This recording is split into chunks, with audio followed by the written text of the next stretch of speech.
Don Bluth is one of the animation legends. He has a unique style that I've only seen successfully replicated by one artist, who mostly uses it to draw Five Nights at Freddy's and Seinfeld characters as animals. A style which is wildly expressive and has a unique way of moving that feels more alive compared to the generally cleaner, almost artificially smooth movement of most Disney characters, even the villains. In Disney, most of the characters don't have small stutters or a particular quirk of movement unless it's something central to their character, like to show that they're a nerdy type who isn't good around girls. In Don Bluth's animation, barring when he was trying to be Disney light to keep his studio afloat, which sadly failed, everyone has little quirks to the way they move and speak that are very natural and feel like how real people move and speak. Do you know people who talk with their hands? I do that all the time. Someone who says or like a lot, or someone who just does it every once in a while. We all know people like that, I think, and that's part of why these characters feel so natural. I have always wondered what his fixation on mouths was, though. It seems like 99% of the time their mouths hang open and their tongues flop around everywhere, no matter what they're doing or what species they are. Don Bluth is actually from my neck of the woods, with him having been born in El Paso, Texas. He even rode his horse to the town movie theater to watch Disney movies, with Disney being a huge influence on him and his art as a child. After growing up and graduating college in Santa Monica, California, he went on to work for Disney, a dream come true for those of us who love 2D animation, working on productions like Sleeping Beauty, Robin Hood, Winnie the Pooh, The Rescuers, Pete's Dragon, and Fox and the Hound. His first independent work was a short film called Banjo the Woodpile Cat. On his 42nd birthday, he resigned from Disney to start his own studio, Don Bluth Productions, with their first full-length feature being Secret of NIMH in 1982. It was only a modest success financially, but won wide critical acclaim and became a cult classic. Unfortunately, the studio filed for bankruptcy, as the production costs had just been too high for the modest returns they got. He worked on several other projects in association with other studios and producers, like his golden era working with Steven Spielberg on An American Tail and Land Before Time. The first ones, not the sequels. Bluth's working relationship ended with Spielberg's before All Dogs Go to Heaven, with the film only having moderate success in theaters, but being wildly popular in home video markets, including multiple translations. Which, I gotta say, what the heck was with this cover art for one of the translations? Seriously, why is Anne-Marie giving Charlie bedroom eyes? Oh! Ew! Dude! Whoever designed this cover needs therapy, and I need therapy after seeing it. I know it's going to come up at some point, so we might as well rip the bandage off now. One of the main characters of this movie, Anne-Marie, was voiced by Judith Barsi, who also voiced Ducky in The Land Before Time and made a few guest appearances in other TV shows, movies, and commercials. She was tragically a victim of severe child abuse, with her father being an alcoholic who abused her and her mother, including to a point where Judith had a mental breakdown in front of her agent, which led to a call to Child Protective Services that proved to not be enough, as her mother insisted she was going to divorce her father, and apparently they decided that'd totally stop a man who was constantly threatening and physically attacking them. No one set up any kind of defenses or surveillance. Her mother kept just not pressing charges. I understand that it can be hard to stand up for yourself in an abuse situation. Been there, done that. But when a child depends on you being able to protect them, damn the torpedoes, you do whatever you have to do to keep that child safe. On July 27th, the drunk monster who doesn't even deserve to have his name remembered murdered Maria and Judith before taking the coward's way out. Judith was a bright, sweet, talented girl and already had a promising career as an actress, all snuffed out because one man got jealous of her success when all he could do was fail. All Dogs Go to Heaven was her last acting role, and the song Love Survives in the end credits was performed in her honor. Okay, with that depressing trivia out of the way, let's get on with the movie itself. The story features Charlie Barkin, played by Burt Reynolds, and Itchy, played by Dom DeLuise, who shows up in a lot of Bluth's work. The music was composed by Ralph Burns, with lyrics performed by Charles Strauss, T.J. Quinster, Joel Hirschhorn, or something, and Al Kasha. In the soundtrack that was released, the song Let Me Be Surprised contains a swear word that was cut from the dialogue in the final movie. I really want to hear that version. It's worth mentioning that Don Bluth is 100% in support of scaring kids, stating that as long as they get a happy ending, kids can get through anything. If you don't give the people something to really be frightened of, then when the salvation moment comes, it's not as sweet. Learning to face your fears is an important part of growing up, and I honestly think he's right. I loved his films as a kid, even if they were a little scary sometimes. Some critics claimed that they were too dark, the fights too realistic, and often showing characters realistically battered and bruised, too graphic. But none of this bothered me as a kid. No one comes out of a big fight totally pristine and with every hair in place. His movies were dark and scary in a way that most other studios wouldn't dare to put in a kid's film. And it was awesome. In the story, Charlie runs a casino riverboat with his business partner Carface. That's a name no one would self-apply where I come from. Who isn't too keen on the idea of continuing to share the profits with Charlie, seeing as how Charlie spends less time working and more time just enjoying the nightlife with everybody else.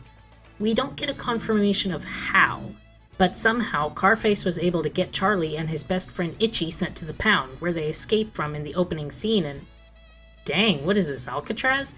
It's a dog pound! I've worked in shelters that had high fences before because some dogs are jumpers, but the guard towers? Floodlights? Guns? What kind of dog crimes do they have to be guilty of to get locked up in this particular clink? Carface passes his persuasion check and manages to convince Charlie that the feds are going to come after him again, and their Bayou Casino is the first place they'll look, so he has to go on the run. Carface agrees to give Charlie half the casino's earnings so he can run and start up a new life somewhere else. During a Mardi Gras celebration, which was also a goodbye party, they get him totally wasted. Another thing that many critics objected to having on screen. And Carface and his goons used Charlie's intoxication to set him up for a big surprise, which turns out to be getting pancaked by a car, something Itchy witnessed and described in much more detail later. 80s movies went there, man. Charlie apparently never did a good deed in his life, but got to go to heaven anyway because, well, he's a dog, and dogs are inherently good. Annabelle the Angel, I don't think she was ever actually named in this movie, but she was in the sequel, so I'll just go with that, explains to him that all dogs get to go to heaven. He said it! He said it! Because they're just naturally good. She shows him a clock that represents his life, and the watch has stopped, indicating his life has ended. He asks if it can be wound up again, to which she tells him no. That'd break the natural order of things, and he would never be able to return to heaven. Basically, you try to live again, you go to doggy hell. Charlie decides that revenge matters more and winds the clock back so he can get back to Earth. And it's not a clean, gentle, poof, you're alive again. Oh no. He wakes up in the water that the car threw him into, gasping and struggling and in obvious pain as his broken body mends itself after having been creamed violently by a car. Charlie is haunted by Annabelle's voice telling him that he can never return to heaven, trying to ignore it. Now, as long as he can keep the watch going, he's effectively immortal. He finds Itchy, who looks like he's getting ready to flee for his own life. Itchy understandably panicking at first, but quickly getting over it when he realizes that Charlie is indeed not a ghost and somehow survived the murder attempt. They plot to try and start a rival business to get revenge on Carface and hopefully drive him to bankruptcy, before driving him into the ground. But they need some startup money to do so. They go to try and steal money from Carface, discovering that he has been keeping a little girl named Anne-Marie prisoner, using her talents to talk to animals to fix races. They're dogs. They are animals. Shouldn't they be able to talk to other animals? In the short-lived specials and sequels, they could at least communicate with cats sometimes, depending on the situation, so it's a little odd that they can't with other animals when a little human girl can. There's also never any explanation as to how or why Anne-Marie can do this. I guess it's a purity of heart kind of thing. Now, with most child characters, there's a very tricky balance between sweet and saccharine, and she crosses that line a lot for me. Ducky did too, to be fair. Most child characters do. She's a great actress. I just personally found her voice kind of grating and thought that they played up the cutesy factor with her a little too much, especially compared to her counterpart in the sequel, who, yeah, is a kid and thus was vulnerable, but he had also been on the street for a while by choice and had an edge to him. You'd think that having been an orphan and living hard would have given Anne-Marie a little bit of an edge herself, toughened her up a bit, maybe given her a bit of cynicism. But that clearly wasn't the case, as she takes everything at face value, trusts instantly, and forgives just as fast. I know a lot of people are probably saying, well, what do you expect? She's a child. And yes, to an extent that is true, but it's also true that even really, really young kids who are exposed to harsh realities and who are forced to fend for themselves a lot tend to toughen up fast. I went through it myself, and grew up around a lot of other kids who had the same kind of experiences, whether it was neglect, abandonment, abuse, or anything else you can think of. Even those as young as 3 or 4 often didn't trust so easily and were quicker to be cynical. Charlie and Itchy claim they're there to rescue her and that they'll find her a real family. But they need money to do that, so she agrees to help them and they take her away. They still need starting money. How exactly do dogs spend money? So they use Anne-Marie as a distraction so they can steal a kind-looking couple's wallet, while they're distracted with Anne-Marie and how poorly she looks.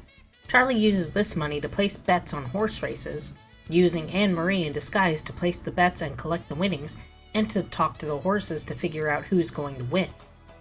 Anne-Marie, of course, quickly finds out that she's being used again, and becomes upset when Charlie uses the winnings rather than to help her find a family or help the poor like he promised, and threatens to leave.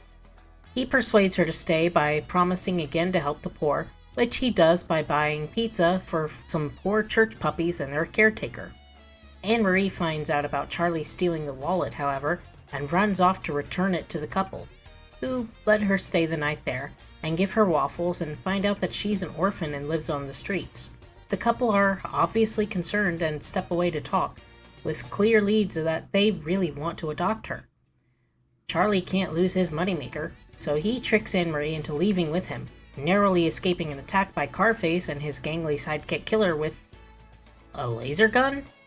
A ray gun.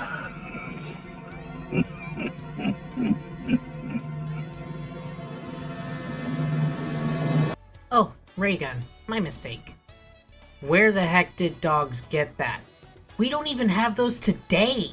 Are dogs technologically superior? Are opposable thumbs the only thing keeping them from world domination? Seriously, how are dogs doing these things? And in broad daylight on a busy street? They escape, but end up in an abandoned building where the floor breaks and they run into, a bunch of freaky, vaguely ethnically offensive critters and a uniquely designed gator, who is rather musically inclined and decides to let them live because he likes Charlie's voice. Unfortunately, Anne-Marie becomes very sick from being in the cold, filthy water. Charlie takes her to the church where Flo and the puppies live for Flo's help, where Itchy, who was caught and beat up, finds him and confronts him about starting to care for Anne-Marie and not for their plans. Charlie insists that he is only using the girl and doesn't care about her. They just need her for their plan. But Anne-Marie hears, running off and being captured by Carface again. Charlie chases them down to Carface's casino, where the final fight happens, Charlie being vastly outnumbered. His pained cries attract the attention of the gator from before, though, who shows up to defend his singing buddy, and ends up eating Carface. To be fair, Carface is probably a lousy singer. Flo, during this time, sent Itchy to get the couple who had been about to adopt Anne-Marie, and they arrive with police and medical personnel in tow. During the fight, both Anne-Marie and Charlie's watch fall into the water. Charlie can't save both, so he chooses Anne-Marie, putting her on a piece of wood and swimming her to the entry of the sinking, burning casino to get her to help. Now, he's not entirely selfless here. Instead of swimming with her as far as he can, he gets her to the entrance and tells her she can make it, letting the current sweep her out to safety, while he makes an unsuccessful dive for his watch. Killer, Carface's sidekick, who was the typical soft-hearted lackey most movies of the time featured, who is good deep down and only does bad things because they're being bossed around by someone they're scared of, reaches her and swims her the rest of the way to shore, where the couple and all the police and medics are waiting to rescue her. Charlie's death is shown in a very haunting way, with the watch simply stopping and the darkness engulfing it, signaling that his life, for the second and final time, is over. The couple adopt Anne-Marie, showing her in a cozy bedroom with Itchy, who they also seem to have adopted. Hell seems to be pretty nice, actually, as they let Charlie come up to say goodbye to Anne-Marie. Annabelle shows up and chases off, I'd assume that's the devil, and comes to bring Charlie back to heaven, saying that him sacrificing himself for Anne-Marie proves that he is good and deserves heaven, even if he did try to go back to Earth and disrupt the natural order. He returns to heaven with her after saying his goodbyes to Anne-Marie, seeming content to go this time. In a mid-credits scene, we see Carface has also gone to heaven, and is pretty ticked off about it, yelling about the gator that ate him, grabbing his watch and trying to wind it up with Annabelle chasing him and yelling at him, Charlie giving a wink and a grin to the camera before the credits pick up again.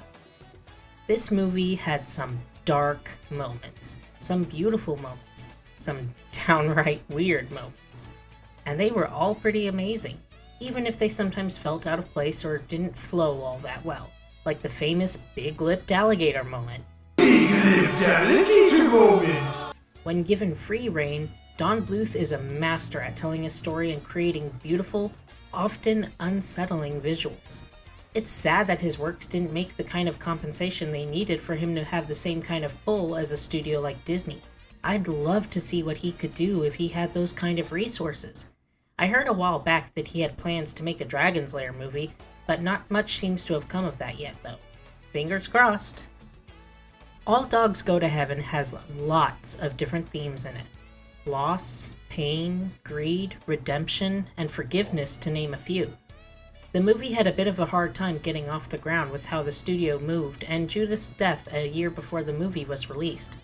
Burt Reynolds and Dom DeLuise had appeared in 5 films together before this one, and requested to record their parts in the studio together, something not often done by American animation voice actors, because they played off each other so well, and as even Bluth admitted, their ad-libs were often better than the original script. Burt Reynolds apparently liked the script so much as it was, however, that he even quipped to Bluth, "Great script, kid," as he left the studio. The voice of Flo the Collie, Lonnie Anderson, was Burt Reynolds' wife at the time. Yeah, I'd ship it. Sorry, Sasha, he's a taken man. How does Till Death Do Us Part work when one person comes back from the dead anyway? It received a nomination for Best Family Motion Picture, Adventures, or Cartoon at the 11th Annual Youth in Film Awards ceremony, being beaten by Bluth's arch nemesis, Disney.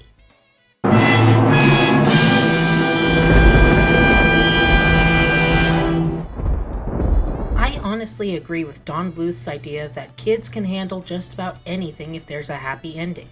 Life is scary sometimes, and everything being dumbed down and having all the sharp edges ground away doesn't do kids any favors when it comes to being ready to face the world. I've seen so many people wondering why their kids that were raised exclusively walking on padded floors while wrapped in bubble wrap aren't able to perform ballet on a floor of broken glass the moment they turn 18. Preparing kids for the world sometimes means that you show them things that are unpleasant, things they may not like, things that are scary. If they don't learn to manage their own stress and fear responses, well, they're not going to do very well the first time they encounter something that mommy and daddy can't instantly fix for them. Let them get scared sometimes. Let them see things that make them think. Let them realize that the world isn't always comfortable and perfect where everything has rounded, padded corners and the sun is always shining. It's important for kids to learn that yes, life does come with storms, but the storms eventually end, and the sun will shine again. And sometimes, you'll even see a rainbow. Thank you all for joining me for another one. I have a Patreon now where you can see videos a bit early, and you can see the versions that didn't have to be neutered for YouTube when I do things that their copyright bots start foaming at the mouth about. I hope to someday in the future be able to offer more rewards. I'm sorry this one took so long to come out and I reused my character art. I spent some time in the ER this past week, which was a fun way to spend my birthday, and I've got surgery coming up if I can manage to get approval for it within the next 10 years or so. Along with work and other stuff going on, it's been pretty difficult, especially trying to figure out budgeting when I'm losing work time because my guts are rebelling and need to be scooped out. Honestly, with how long it takes, I might as well just take it out myself with kitchen tongs and just duct tape the hole so I can get back to work. I'm a farmer. Duct tape fixes everything. My friends have strictly instructed me not to do this, sadly. But hey, at least if I do die before I can get into proper surgery, I know the dogs that I've had in the past will be there to hang out with me. Adios.